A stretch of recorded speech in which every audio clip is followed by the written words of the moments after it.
And, all right. Disclaimer.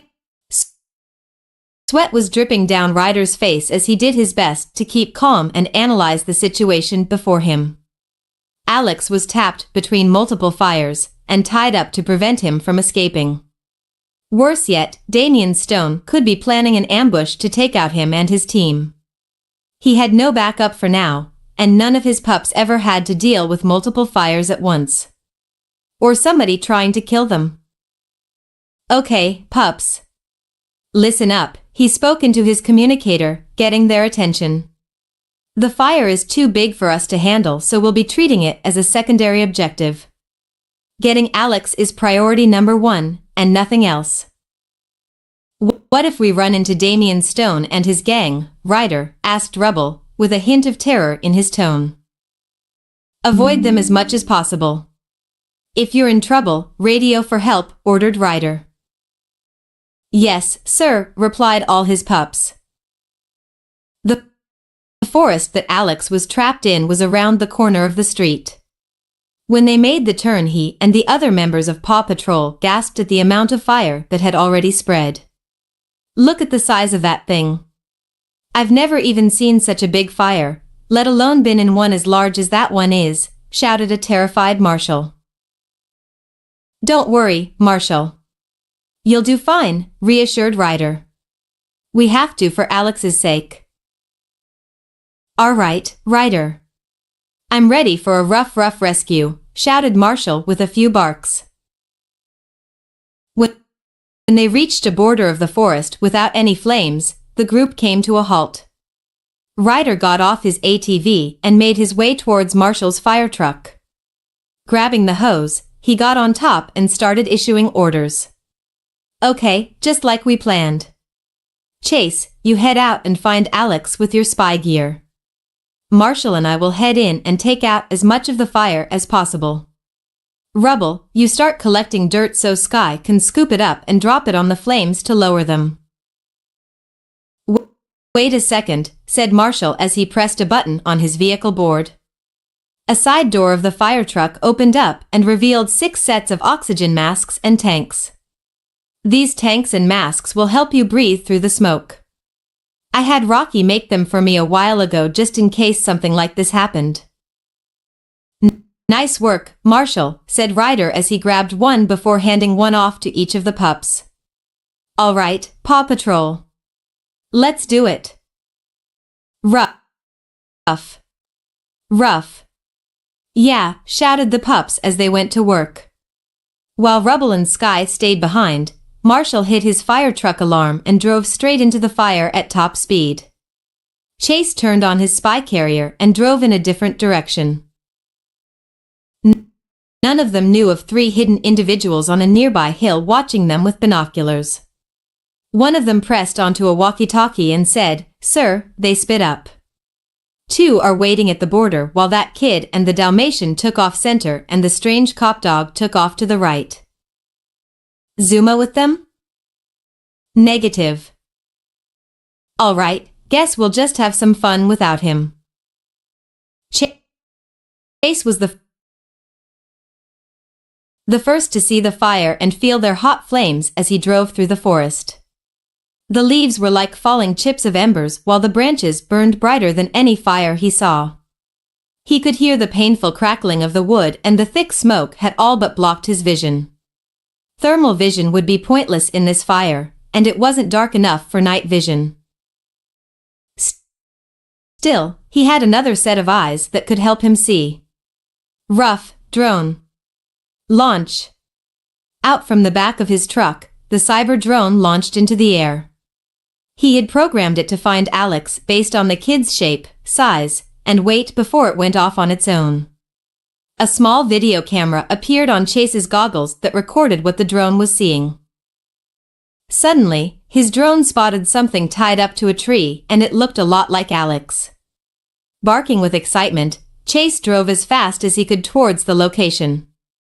His vehicle crushed burning wood as it sped down the forest as fast as possible. When he finally reached the big tree, he got up and went up to Alex. Alex. I'm here to save yo dash. Chase's sniffer went into overdrive as he smelled something that made his eyes widen when he got closer to the body. He had only smelled this type of smell once, and that was during his training days. It was a smell all dogs had to be trained to know just in case. "Bomb!" screamed Chase in his mind as he tried grinding to a halt. A snap of wire that his paw broke made him even more alerted as he quickly jumped, turned around and shouted, "Zipline!" His zipline launcher fired and landed on a non-burning tree. He quickly started to pull himself towards it just as the fake Alex exploded and knocked him off in midair. Yipping, he landed roughly on the ground, his ears ringing from the explosion. Shaking his head, he nearly lost his lunch when he saw what looked to be Alex's head, but sighed in relief when he found it to be a straw dummy. Hitting his pup tag, he shouted, "Ryder, sir. I just got into a nasty explosion with some fake Alex dummy. There must be more of them, and they're rigged to explode. Be careful." "Got it, Chase. You be careful too," replied Ryder on the other end. "Will do.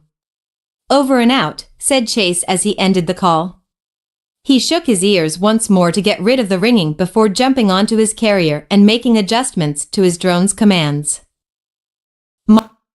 Marshall and Ryder were riding through the forests, so far avoiding the flames, while keeping an eye out for Alex. Eventually, they were coming towards a small wall of fire that forced Marshall to press on his brakes. "Ryder, the fire is blocking our path. Should we take an alternate route?" "No. Chances are Alex's is more closer to the middle of the forest where all the fires are heading towards. It seems like the kind of thing Damien Stone would do," said Ryder as he lifted the water hose. "Hose on." A blast of water rained down upon the flames, quickly forcing them down until they were gone. Marshall barked with approval. "Nice one, Ryder." "Thanks, now let's find Al Dash." Bang! Ryder could feel the bullet zip right past his helmet as he ducked for cover. A few more shots rang out and started hitting the fire truck's end. "Marshall! Floor it!" Marshall wasted no time and slammed his paw against the gas pedal, sending the fire truck screaming into the fire-covered woods themselves. Behind them, two guys wielding Uzis and riding dirt bikes were following them. The two gunmen continued to fire at the fire truck as Marshall swerved it around through the burning trees. "Ryder! Are they shooting at us?" "With our real guns," shouted Marshall, who was doing his best not to have a panic attack. He yipped when one of the bullets shattered his right mirror. "Yes, Marshall. Now focus on driving," shouted Ryder as he kept his head down. He saw the two bikers coming closer out of the corner of his eyes and wished he had a weapon with him. He looked at his hands where the hose was and nearly smacked himself for forgetting. Once the shooting had stopped, he got up and fired the hose at the bikers who scattered to avoid the high-powered water blast. One of them managed to zoom straight up to Marshall in the driver's seat and aimed his Uzi. Reacting on instincts, Marshall screamed, "Arf! Water cannons!" His twin water cannons came out and shot water at the rider, knocking him off his bike where he landed face first into a tree with a sickening crunch. Marshall did his best not to hurl at the thought of possibly killing somebody enter his mind. "Marshall! Look out!" "Huh? Whoa!" shouted Marshall as they started heading towards a tree with a straw dummy of Alex on it. Marshall pressed the brakes and cried to skid his truck away from the tree, but the sound of a wire snapping echoed in the Dalmatian's sensitive ears. An explosion soon echoed across the forest. Meanwhile, a pile of dirt had been formed by rubble right outside the forest.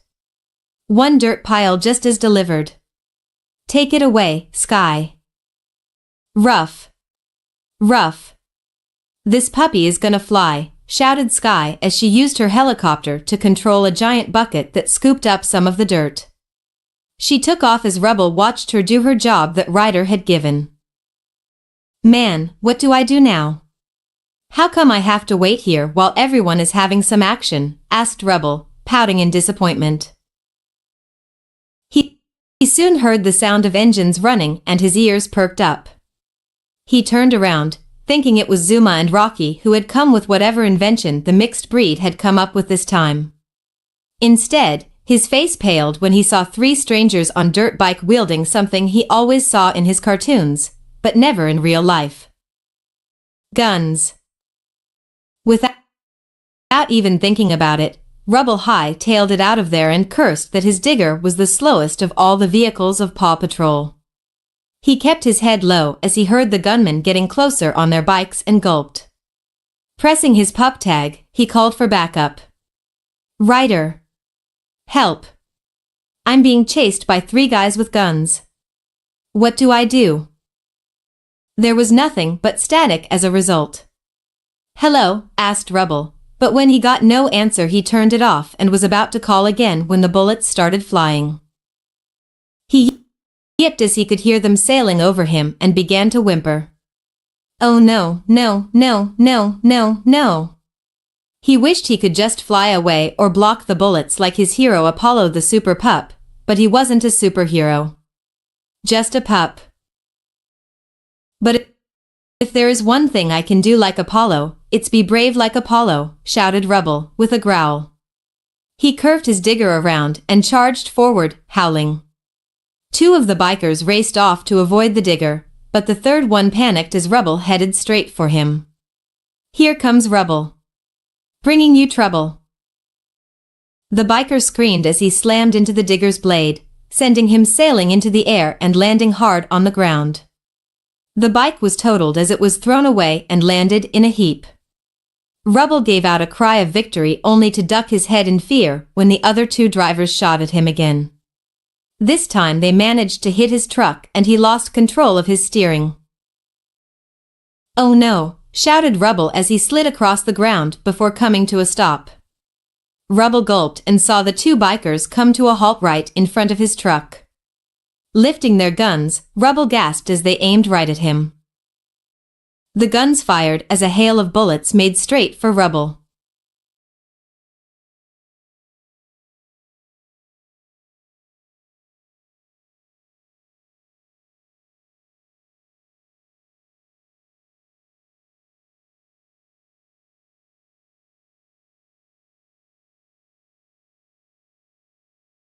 Zuma's fear. And just as soon as he heard the first shots, Rubble quickly brought up his rigger's blade by pressing his paw on the up arrow button. The bulldozer's blade quickly blocked the bullets heading for Rubble's head, reflecting them off in different directions which caused the gunman to duck for cover. Rubble sighed in relief when he realized he wasn't on a one-way ticket to the great beyond, but that still left him with two armed bad guys with motorcycles. Just as he was about to question what to do next, he heard a familiar helicopter sailing downward from the air. With a look of hope, he gazed upward and saw Sky's helicopter heading towards him. Sky. You're here. I heard the gunshots and came straight back here, radioed Sky as she made for the gunman, the heavy bucket still attached to her cable. Bombs away. She detached the bucket from her cable, sending it downwards towards the gunmen, who scrambled away on their motorcycles to avoid getting crushed. The bucket smashed onto the ground, making a large crater. The two gunmen turned around and aimed their guns at the stunned pups, but the sound of empty clicks echoed in the air. Shit. Out of ammo, said one of them as he turned to the other. Bail. Bail. The two cyclists kicked up their gas and headed out, retreating until they were a speck in the distance. Rubble released the breath he was holding and started to howl in triumph. Yeah. We did it. We sure showed them, shouted Sky with a smile on her face. Suddenly, both her and Rubble's pup tags lit up. P-pups, said Ryder's raspy voice on the other end. I need help. Ryder? What's wrong? Asked Sky with worry in her voice. Explosion, triggered, fire truck is totaled, my leg is hurt, fire everywhere. This made Rubble and Sky gasp as they looked at each other with worry. From the sound of it, Ryder was done for the count and hurt pretty bad. Neither of them were equipped to head into the fire and find Ryder with all the flames and smoke. Even Sky's helicopter wasn't going to be able to fly throughout all the trees. Ryder, sir. What about Marshall? Asked Chase on the other line, his tone showing concern for his adopted brother. Ryder was silent, and for a second they feared the worst until he answered, I don't know. I can't see him. Even if it left the Dalmatians fade up in the air, it was clear to say that there was a very good chance Marshall was just as injured as Ryder was. Or worse, thought Rubble with a whimper. Hang on. I'm coming to get you, shouted Chase. No. Find Alex. He's still our main priority, shouted Ryder. But. That's an order, Chase.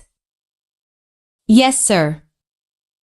But, Ryder, said Sky. What about you? We can't just leave you there. Before Ryder could answer, a new voice came on the comm. Have no fear. Rocky and Zuma are here. Both pups nearly jumped upon hearing Rocky's voice, but then turned around as they heard a vehicle coming right towards them. It was Rocky's recycling truck, but they almost didn't recognize it for what had been added to it. The two pups nearly had their jaws dropped by what Rocky had added to his truck. It was the fans from Zuma's hovercraft, taped and wired to the back of the truck, where a giant car battery was powering them. Zuma, in his gear, was right by a large switch for the fans while Rocky drove the truck. They stopped in front of the two other pups, with Rocky smirking with pride as his creation. What do you guys think? What is it? Asked Rubble, looking at it with amazement. I attached the motor fans from Zuma's hovercraft to the back of my truck. After a little modification, I made it so that they can blow thick air, including smoke, away in any direction. The large battery I took from the Paw Patroller, and Zuma is activating the switch and control to turn it on and make the fans turn in whatever direction he chooses. Trust me, I was just as surprised when he told me what we were doing, said Zuma with a smirk. Rocky, you are a genius, shouted Rubble. But you better head out and find Ryder, and quick. Roger. Rocky then tapped his pup tag. Ryder, activate the locator signal on your pup pad. Zuma brought a second one just in case, so we can use that one to track you down. Nice work, Rocky and Zuma.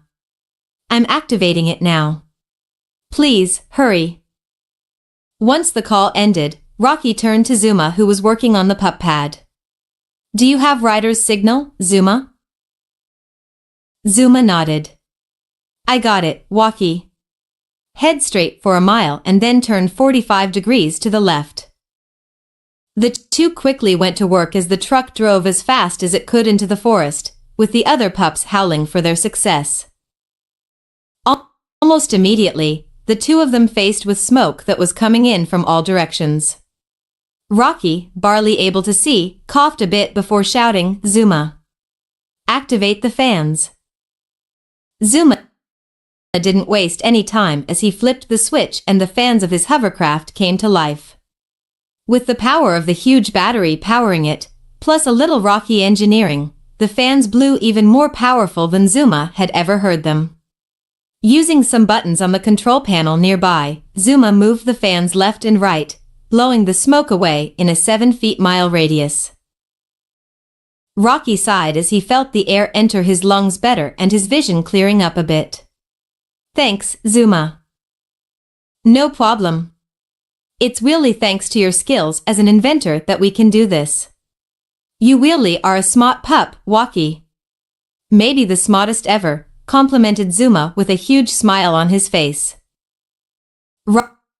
Rocky was glad that he was focusing on the road, because a huge blush was now decorating both his cheeks. At first he thought it was because of the heat, but he felt something in his chest that made him feel happy to hear that comment. But why? I have heard that comment from everyone I know. Why does it matter if Zuma is saying it? Hey! Walkie, shouted Zuma, snapping the mixed breed away. We have to turn now. Ryder's only a mile away. All right, said Rocky as he made the turn. He put the thought away to think about on later. Right now saving his owner was the most important thing to do. When Chase heard that Rocky and Zuma were on their way to fetch Ryder and bring him to safety, the German Shepherd relaxed. If any team of pups could get the job done, it would be those two. Chase trusted all his friends in Paw Patrol, but if he had to rely on a team of pups for a rescue, it would be the teamwork of Rocky and Zuma. In many aspects, the two reminded the spy pup of him and Marshall. While Marshall and himself never had a problem calling each other brothers due to being adopted at the same time, Rocky and Zuma had always silently been a brother duo.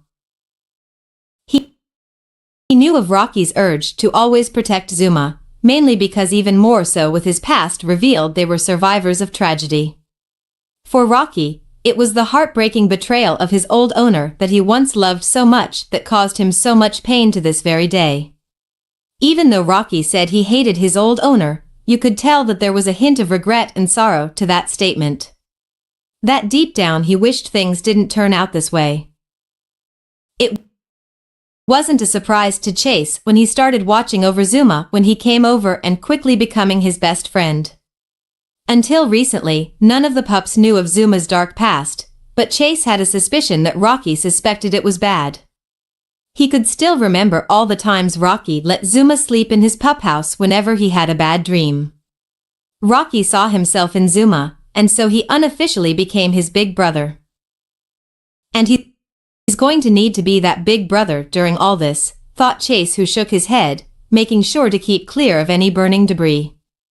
Chase didn't once think he would be on a case where he was going toe-to-paw against Damian Stone, but if Zuma's life was at risk he would do anything to make sure it was protected. Even use that. Chase bit his lip upon thinking of that. It was something he never wanted to use until he was older, or even at Al period. But with the seriousness of this case, it seemed like there was no other choice but to ask Ryder for permission to use that. Chase's thoughts were interrupted when his spy drone detected something. Another Alex-like figure was spotted, but Chase quickly inputted orders for it to take a closer look. Since his first encounter with the dummy explosives, he had already avoided 3 others so far. Come on, be the real Alex. To his joy, it was the real one. The way it moved and struggled to get the spy drone to look at him. It had to be Alex. Chase hit the gas pedal as hard as he could as he made his way towards his spy drone's location. It didn't take him long to arrive there, and thankfully he didn't smell any explosives despite the overwhelming scent of ash and fire that was only a few feet away. Chase got out of his car and made his way to the ropes, biting on them as hard as he could. It took some tires, but he managed to free Alex as he cut through the ropes with his sharp teeth. Alex, with his arms free, took out the gag in his mouth and quickly hugged Chase. Oh, thank you, Chase. Thank you. I knew the Paw Patrol wouldn't let me down. I want to get out of here. I want to go home. Don't worry, Alex. We're going to get out of here. Follow me, shouted Chase as he guided Alex to his spy mobile. Activating the second seat on his vehicle, he gave Alex the air breather to use and soon started driving both of them through the burning forest. Activating his pup tag, Chase called out to Chase, "Here. I got Alex. We're making our way back to the rendezvous point right now." Nice work, Chase. We just got word from Detective Shaw. He's coming with reinforcements, said Sky on the other end. Any word on Ryder and Marshall's condition? Asked Chase. Rocky and Zuma should be picking up Ryder any minute now. We haven't heard anything about Marshall yet. This made Chase bit his lip a bit. Come on, buddy. Where are you? Zuma double-checked on the pup pad and saw that they were getting close to Ryder. Walkie. Ryder should be around here. I see him. Hang on, shouted Rocky as he skidded to a stop. Blowing the smoke out of the area, the two pups saw their owner with his breather on, waving at them. Ryder, shouted Rocky as he and Zuma jumped off and rushed over to their human. The two of them winced at the sight of Ryder's left leg, which was covered in blood and had a few pieces of wood in it. How bad is it? I don't think I'll be moving anytime soon, chuckled Ryder as he shook his head, wincing at the pain. He turned to the recycling truck and asked, "Is there any chance of moving me on your truck?" "No, I have the entire back holding the battery for the fans," whimpered Rocky. "Be blood," whimpered Zuma, who started burrowing his paws over his eyes. "No, not blood, please no more, make it stop." "Zuma," shouted Rocky as he lifted his friend up and had him stare at him straight in the eye. "Look at me. Look at me." Zuma opened his eyes and did. "I know you don't like blood. I know you're getting images of your family right now, but if we don't do something to help Ryder, he's going to die. We need to save Ryder, Zuma. And I can't do that without you, little bro." Rocky gave him a small smile. "So let's do this together, okay?" Zuma whimpered a bit, but nodded. "Okay." Zuma looked around, avoiding Ryder's leg, trying to see if there was anything in the flames that could help them. "Where's Marshall? And his fire truck?" "I don't know where Marshall is." As for the truck, Ryder pointed to a heavily damaged red vehicle that was lying on its side. "It's right over there." Zuma rushed towards it and went on the other side to see how badly the damage was. While he was no repairman himself, he knew a little about fixing from his time spent with Rocky. Checking the controls, he saw that it looked like most of the features of the vehicle were out of order, but it could still be driven. "Hey, Rocky," said Zuma, running back to this team. "The fire truck is damaged, but I think I can drive it. We can put Ryder in the passenger seat and get him out of here." The three of them yipped when a nearby tree fell down nearby as the flames kept getting closer. Ryder sat up, ignoring the pain he was feeling, and nodded. "Looks like we have no choice. Rocky, use your forklifts to help reposition the fire truck on its wheels. Zuma, you drive." "What about Marshall?" asked Rocky. "We don't know where he is." "Hand me my pup pad. I can track him by his pup tag," said Ryder as he took it from Rocky's mouth. After pressing a few buttons, the screen changed and his eyebrow raised. "That's funny. According to the readings, he's outside of the forest." The two pups did indeed look at the map and saw Marshall's fire tag located outside of the forest area. "Maybe he got out on his own," asked Zuma. "But why would he leave Ryder here?" "Marshall would never do that," pointed out Rocky. "We'll figure it out later, let's get out of here for now," said Ryder. "You got it, Ryder," said the pups as they went to work. Rocky got into his truck and went towards the downed fire truck with his forklifts. With Zuma guiding him, the recycling pup managed to reposition the fire truck back on its wheels. Zuma barked with approval before getting into the driver's seat. He pressed the on button and sure enough the truck started to hum with power. "It works. Let's get out of here," shouted Zuma as he drove it closer to Ryder. With help from a nearby non-burning stick, Ryder was able to push himself into the passenger seat and the two vehicles made their way for the exit. It didn't take them long to find their way out of the forest. By the time they did, everyone else was there, including a crying Alex who was being comforted by Sky. Coming to a halt, Rocky and Zuma helped Ryder off the fire truck, which made the others gasp upon seeing his wounded leg. "Ryder, sir. Are you okay?" asked Chase, rushing forward and licking his owner's face. "I'm fine, Chase. My leg's busted, but nothing a good medic can fix up," said Ryder with a smile as he pat his dog. Speaking of medics, where is Marshall? Asked Rubble. He's somewhere in the fields over there, said Ryder, pointing to the west. Someone should get him and see if he's hurt. Chase is on the case, shouted Chase, getting into his vehicle and making for the west. Alex, still sobbing, rushed over and dived into Ryder's chest while sobbing. It's okay, Alex. You're safe now. I'm sorry, Ryder, he hurt me, and why did he hurt me? Whimpered Alex, who curled into a ball. Ryder and the pups looked at Alex with tears in their eyes. Seeing their friend broken like this only made them wonder what horrible pain Damien Stone did to him. Zuma, however, turned away and shook his head. Looking at Alex, all broken and hurt, it reminded him of himself. How many more of my friends and loved ones will be hurt by Stone? It's me he wants. Why doesn't he just come at me and end it already? Whimpered Zuma in his thoughts as he felt tears drip down his face. Why can't it just end with me? Chase couldn't help but feel that something was wrong the moment he started looking for Marshall. Why would Marshall be out here in a field of all places without telling the others, and how did he get past them anyway? These questions continued to haunt his mind until he smelled Marshall's scent in the air. Realizing this was the place, he stopped his car and looked around, unable to find anything. Getting off his truck, he started sniffing around until he came across something in the dirt that made him froze. It was Marshall's pup tag, covered in blood. And a little note attached to it.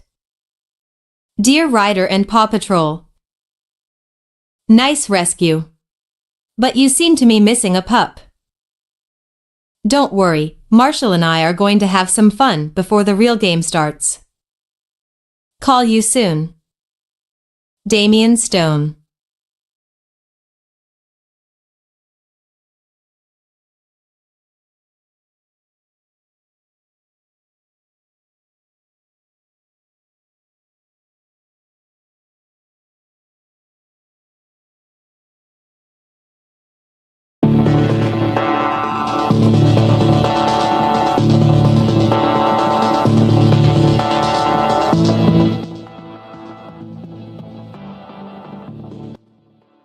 Oh, for fuck's sake! Damien Stone has Marshall. Oh god, this is really, really bad. We need to find out in the next time when we do again the Zuma Sphere stream. We will see next time what happened to Marshall. But until then guys, have a nice day and I'll see you next time again.